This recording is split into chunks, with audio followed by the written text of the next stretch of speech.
Of the Golden Girls speaking out about their lead stars June 18th at the Hollywood They were television royalty, two of the brightest stars who brought the Golden Girls into living rooms across America. On screen, Betty White and Bea Arthur seemed inseparable, comic foils and confidants whose chemistry convinced millions they must have been just as close when the cameras stopped rolling. But Hollywood has always thrived on illusions. Behind the applause there were whispers of tension. Bea's sharp wit often clashed with Betty's unshakable cheer. Years later, Betty herself admitted, "She was not fond of me." And Bea, when pressed in an interview, brushed Betty off as not my cup of tea. So how did the world become so convinced these two women were soul sisters? Was it the carefully staged magazine covers, the red carpet smiles, the relentless PR machine behind NBC's most successful sitcom of the 1980s? Or was there, at least for a time, a genuine bond buried beneath the laughter track? As the cracks widened and the truth slipped through carefully painted smiles, one question refuses to fade. Was Betty White and Bea Arthur's friendship ever real? Or was it always just a Hollywood act? When The Golden Girls premiered on NBC in September 1985, it was more than just another sitcom. It was a cultural event. The show, centered on four older women sharing a home in Miami, defied industry assumptions that youth was the only currency in television. Betty White, cast as the sweet but naive Rose Nyland, and Bea Arthur, the commanding and sardonic Dorothy Zbornak, became the anchor points of the ensemble. Within weeks, the show was a sensation, drawing nearly 25 million viewers for its debut episode according to Nielsen ratings. From the very beginning, the network understood the power of packaging not just a sitcom, but a friendship. Publicists arranged for the four actresses to appear together on the October 1985 cover of TV Guide, their arms linked, their smiles effortless. In interviews, journalists described the group as a sisterhood redefining television. The image stuck. By 1986, the Golden Girls had swept the Primetime Emmy Awards. Bea Arthur, Rue McClanahan, and Betty White each won Outstanding Lead Actress in a Comedy Series during the show's early years, a rare feat that reinforced the perception of equality and harmony. When Betty accepted her award in 1986, she praised her sisters on stage and off, a line that reporters quoted widely in the following day's headlines. The press tours were choreographed with precision. On The Tonight Show, starring Johnny Carson, Betty and Bea appeared side by side, trading barbed jokes that mirrored their on-screen banter. The laughter from the studio audience echoed into millions of living rooms, further cementing the idea that their chemistry was seamless in any setting. For fans, there was no distinction between Rose and Dorothy, between the actresses and their characters. Fashion stylists and publicity teams leaned into this perception. When the cast attended red carpet events, their outfits were often coordinated in complementary colors, creating the visual of a unified front. For the NBC 1987 fall season launch, promotional photographs placed Betty and Bea in matching jewel tones, the caption reading, "The Girls Who Changed Television." These images were designed less as candid snapshots and more as deliberate branding, selling friendship as much as comedy. Magazines amplified the narrative. People ran features with titles like Golden Bonds, The Secret Strength of TV's Favorite Friends in 1987. The Los Angeles Times described them as four women rewriting the rules of fame, leaning on each other like family. These narratives weren't accidental. They were carefully fed to journalists through NBC's press department, ensuring that audiences saw the cast as inseparable, even when off the set. It was also in the network's financial interest. The Golden Girls merchandise, from lunchboxes to calendars, depended on the illusion of friendship. Fan conventions highlighted the cast as a unit, with panels where Betty and Bea sat beside each other, fielding questions about life on set. When asked directly if they were as close in reality as their characters, both smiled politely, deflecting with practiced lines about laughter keeping us together. The vagueness wasn't questioned. The narrative was too perfect to poke holes in. The PR machine's success was undeniable. By the late 1980s, Betty White and Bea Arthur were not merely co-stars. They were cultural icons of companionship. Newspaper clippings preserved in NBC's archives show a consistent storyline. Golden Girls shine brighter together, comedy queens united, and television's new sisters. With each headline, the illusion hardened into what audiences accepted as truth. And yet, behind those polished smiles and scripted sound bites, the foundation was more fragile than anyone suspected. For years, fans believed Betty White and Bea Arthur embodied the same affection off-screen that they projected on the Golden Girls. But beneath the glamour shots and the polished press tours, subtle clues suggested that harmony was far from guaranteed. These weren't dramatic explosions, at least not at first. They were patterns, absences, and whispers that only later would form a clear picture of discord. One of the earliest points of friction came from professional standing. Bea Arthur entered the show with Broadway credentials and a Tony Award for Mame, 1966, as well as the Emmy-winning sitcom Maude, 1972-1978. She carried herself like the dramatic lead she was. Betty White, on the other hand, had decades of television under her belt. From The Mary Tyler Moore Show, 1973-1977, to her reputation as America's sweetheart. Their pedigrees were different, and so were their instincts. Bea preferred structure and discipline, while Betty thrived on improvisation and lightness. According to crew members interviewed in Entertainment Weekly in 1987, Bea wanted things controlled. Betty wanted things fun. This difference bled into the issue of credit and control. By season 3, 1987, rumors circulated that the actresses negotiated differently for appearances and syndication rights. While specific salary figures remained private, press clippings from the Los Angeles Times in 1988 noted tensions over billing order and residual negotiations among the cast. Fans may not have noticed, but colleagues saw the growing chill. Then there were the absences. At industry events where all four stars were expected, Betty, Rue McClanahan, and Estelle Getty often posed together, while Bea sometimes skipped the group photo or appeared at the far edge. A striking example is the 1988 NBC Upfront presentation, where promotional photos show Betty front and center, while Bea's position is noticeably distant. To casual viewers, it was nothing, but to those attuned to body language, it spoke volumes. Social dynamics on set added more fuel. Betty White was notorious for her upbeat energy. Co-star Rue McClanahan later recalled in her memoir, My First 5 Husbands, and The Ones Who Got Away, 2007, that Betty would often keep the crew laughing between takes. But Bea Arthur, a perfectionist, found Betty's relentless perkiness distracting. She couldn't stand Betty's positivity, Rue wrote. It grated on her nerves. That remark, decades later, confirmed what gossip columnists had only hinted. Bea considered Betty's sunny demeanor a mask she didn't trust.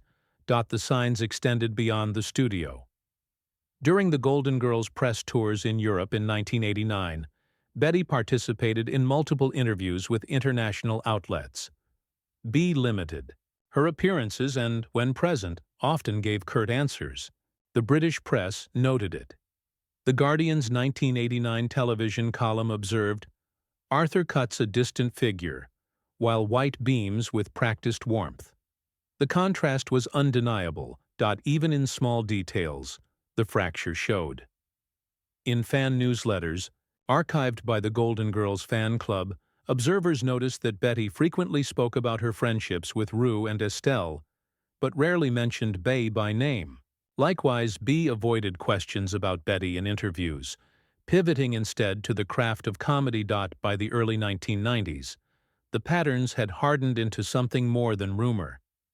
At the 1990 Emmy Awards, where the Golden Girls remained a staple nominee, Betty and Bea both walked the red carpet. Reporters noticed they arrived separately, gave interviews apart, and did not pose for photos together. An odd choice, given that the ensemble was the show's selling point. Variety's write-up of the event mentioned diplomatically that the cast presented in pairs, rather than as a whole. Was it simple personality clash or deeper resentment? Some argued it was both. Betty, in a 2011 Archive of American Television interview, admitted, "Bea was not fond of me. She found me too, cheerful, maybe insincere, but I never felt hostility from her, just distance." That candid reflection, decades later, confirmed the fracture's long-suspected dot. The subtle slights, the skipped appearances, the contrasting temperaments, alone each might have seemed harmless, but together they painted a picture. What fans mistook as isolated quirks were in fact signals of a widening gap. The cracks were no longer rumors. For years, tension was whispered about but never confirmed. Then came 1992, the year everything changed. When Bea Arthur announced she was leaving the Golden Girls after 7 seasons, it wasn't just the end of an era. It was the collapse of the illusion. At first, the official explanation was diplomatic. In a March 1992 Los Angeles Times interview, Bea said, "I just felt it was time to move on. 7 years is a long time for any series." The words sounded neutral, but behind them lay an unspoken fracture. NBC executives scrambled to frame her departure as a natural progression, even announcing a spin-off, The Golden Palace, without her. Yet fans couldn't ignore the void. Why would a star of one of the decade's most beloved sitcoms walk away at its peak? The whispers grew louder when, in 1993, Betty White gave an interview to the Orlando Sentinel. Asked about her relationship with Bea, she paused before admitting, "She was not fond of me. I don't know what I ever did, but she didn't like me." It was the first time Betty put words to the rumor, and it shocked longtime viewers. For an actress known for diplomacy and optimism, the candor was startling. Clips began resurfacing in the press. Entertainment journalists dug into the archives, pointing out awkward interviews from the late 80s, where Bea sat stone-faced as Betty delivered jokes.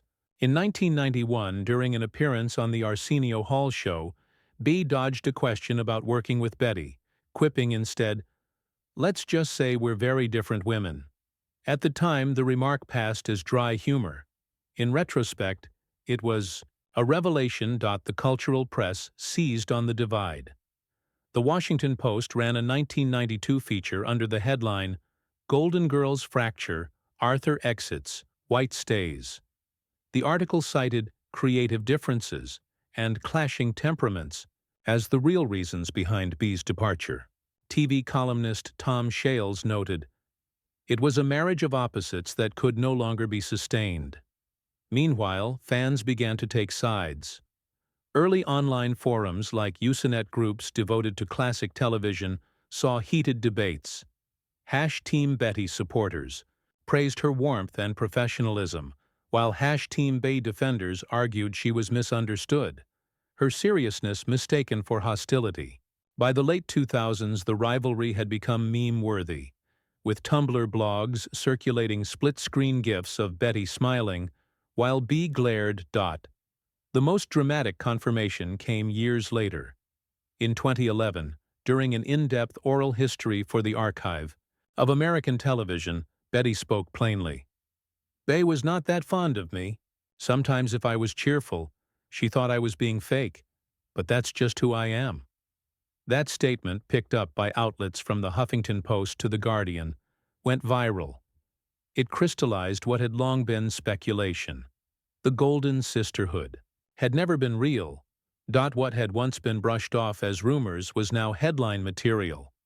Entertainment blogs reframed the story as one of Hollywood's great hidden feuds. Comment sections filled with disbelief. How could two women who shared such impeccable comedic timing dislike each other so deeply? For those who had grown up with the Golden Girls, the revelation was bittersweet. It was as if a beloved photograph, had been cracked down the middle. The sitcom remained iconic, the laughter timeless, but the illusion of backstage harmony was shattered. The mask had fallen, and it had fallen in public. The fallout from Bea Arthur's departure rippled far beyond the set of The Golden Girls.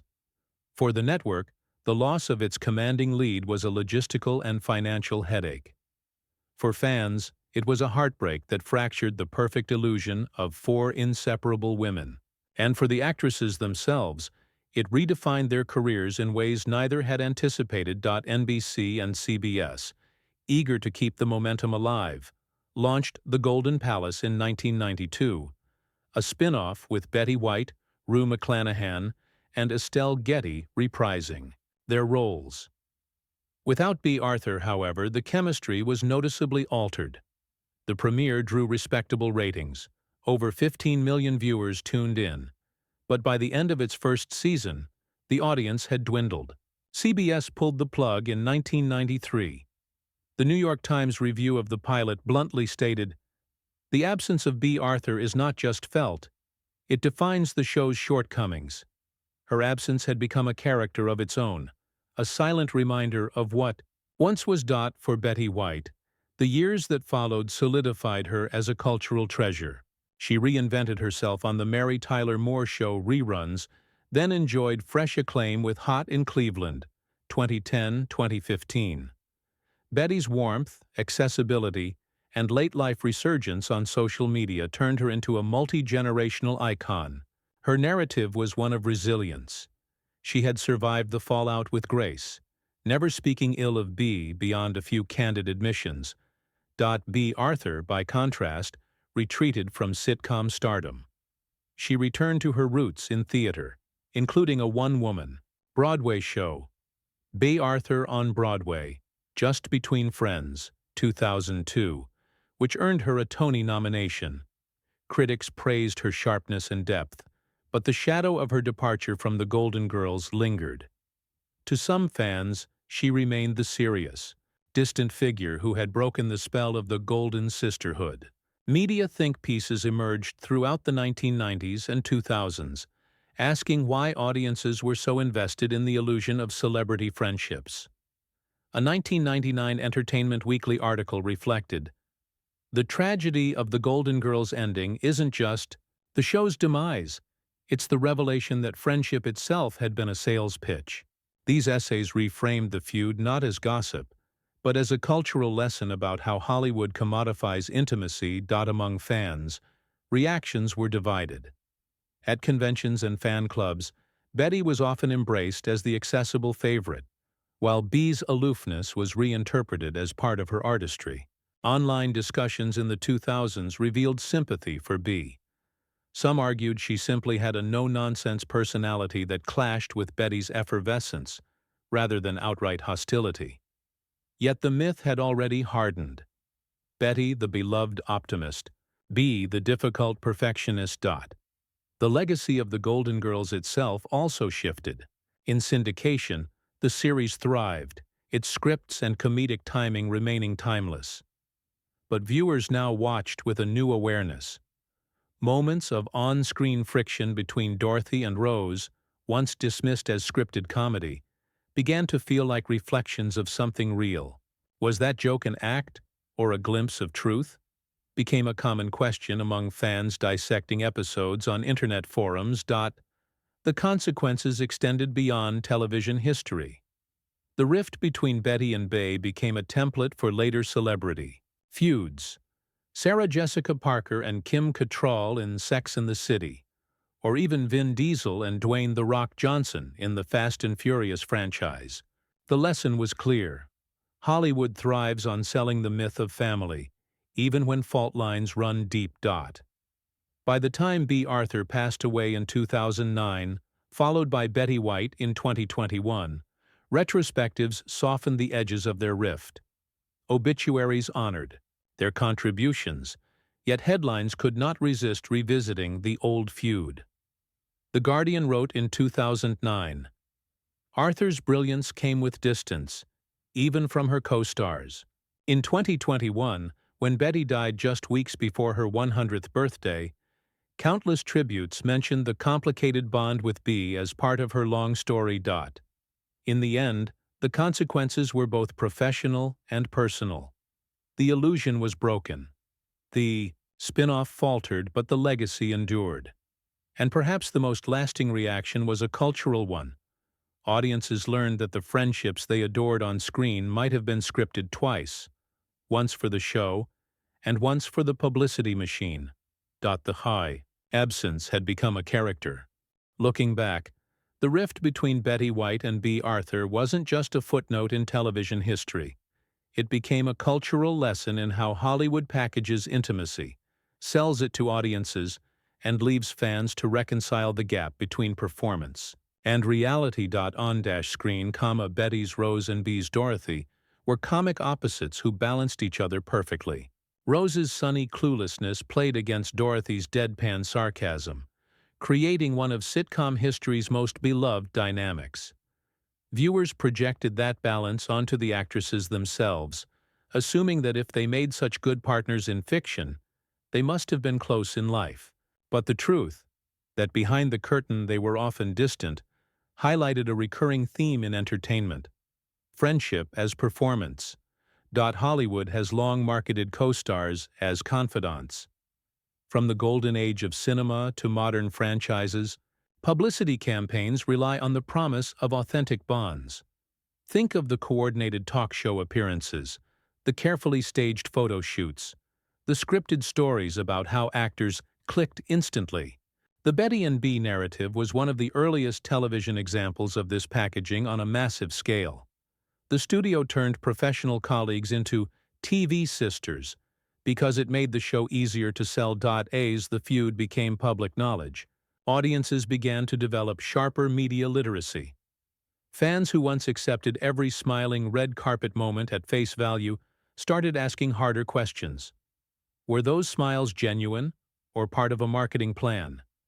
Did chemistry on screen guarantee connection off screen?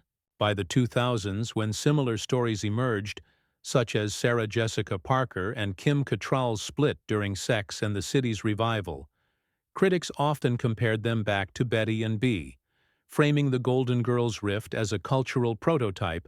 The dual legacy is undeniable. On one hand, the sitcom itself remains universally loved. The Golden Girls continues to run in syndication, stream on platforms, and inspire new generations. Its themes of female friendship, aging, and resilience are timeless, and the laughter still resonates. On the other hand, the story of its backstage, fractures, has become part of that legacy too, proof that what viewers cherished was as much a construction as the scripts themselves. This duality complicates nostalgia. Many fans still choose to remember Betty and Bea as Dorothy and Rose, erasing the tension and holding on to the illusion. Others embrace the full picture, that even brilliant collaborators can clash, and that the art produced may outlive the broken relationships behind it. In this way, their feud adds depth to the show's impact. The Golden Girls didn't just redefine comedy for older women, it also taught audiences, decades later, to separate performance from persona. Culturally, the rift underscores how Hollywood storytelling extends beyond the screen. The friendship between Betty White and Bea Arthur was never just theirs. It was co-owned by a network, a press machine, and millions of fans. And when the truth surfaced, it reminded us that intimacy in celebrity culture is rarely organic. It's manufactured, packaged, and sold. Comparisons to other duos reveal the pattern. Just as fans once debated whether Vin Diesel and Dwayne Johnson's brotherhood in Fast and Furious was authentic, or whether the Sex and the City sisterhood masked personal divides, Betty and Bea's story shows this has always been part of the industry. Their rift is less an anomaly than a blueprint. In the end, the legacy is twofold: a sitcom that remains a cultural treasure, and a cautionary tale about how easily audiences can be persuaded by an image. The laughter was real, the performances iconic, but the friendship was never what we were told. And so we are left with a haunting question. If even the Golden Girls' bond was crafted more than lived, How much of celebrity friendship is ever truly golden? Betty White and Bea Arthur gave us unforgettable characters, Rose and Dorothy, who felt like family. Their timing, their chemistry, their laughter shaped television history. But behind the glow of the spotlight, the truth was far more complicated. The sisterhood that fans believed in was never quite what it seemed. Now the question is yours. Do you think Betty and Bea were ever true friends? Or were they simply colleagues caught in the machinery of Hollywood storytelling? Did the laughter we loved hide a divide too deep to heal? Share your thoughts in the comments. We want to hear your take on this hidden chapter of television history. And if you want more untold stories from behind Hollywood's brightest smiles, don't forget to like this video, subscribe, and turn on the bell. Because sometimes the friendships we celebrate on screen are the ones that never existed at all.